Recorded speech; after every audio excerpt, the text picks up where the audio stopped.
It was 11:46 p.m. when the state trooper found the car, engine still running, doors wide open, and a single bloodied hook hanging from the handle. Most people know the Hookman as just a campfire story.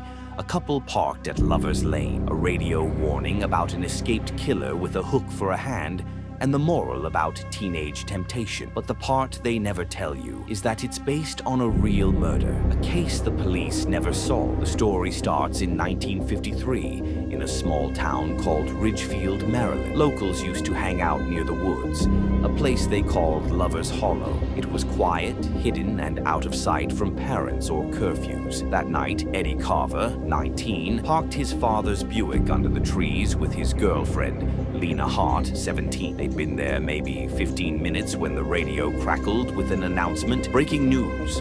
A patient escaped from Glenridge Asylum. Last seen wearing a torn straitjacket, missing his right hand, replaced by a steel prosthetic hook. Residents are advised to lock their doors. Lena laughed nervously, saying it was probably a prank. Eddie smirked, leaned closer, and said, "You really think a guy with a hook made it 10 miles through the woods?" That's when they heard it. Scrape, scrape, scrape, coming from outside the car. First, Eddie thought it was a branch against the window, but then came a second noise. Metallic, a slow, rhythmic drag along the side of the car. Lena whispered, "Eddie, let's go." He told her to calm down, but his hand was trembling on the steering wheel. Something tapped the roof once, twice, then a sound like nails on metal. He threw the car into reverse, backed out so fast the tires kicked up gravel, and didn't stop until they reached town. When Eddie finally stepped out, shaking, he noticed something hanging from the passenger side door handle, a rusted steel hook smeared with blood. The sheriff filed a report, thinking it was a prank, but the next morning, a search team found Lena's hair ribbon and a pool of blood near Lover's Hollow, and drag marks leading toward the woods. They never found her body. Eddie swore he didn't hurt her, but his story about hearing scraping sounds and finding the hook spread fast. By the end of the week, kids were repeating it at school as the Hookman story.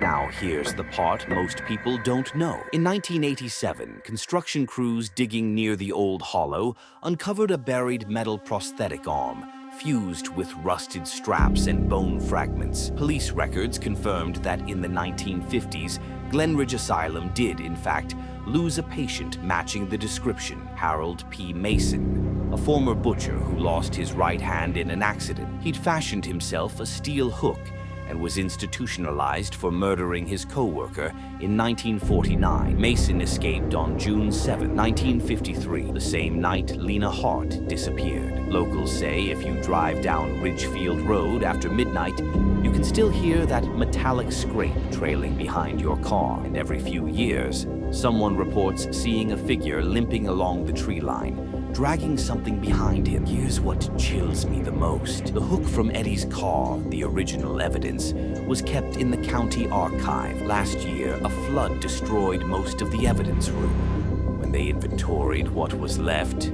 the hook was gone. Maybe it's just another piece of folklore that escaped into our reality. Or maybe some stories never really end. Subscribe for more chilling stories like this.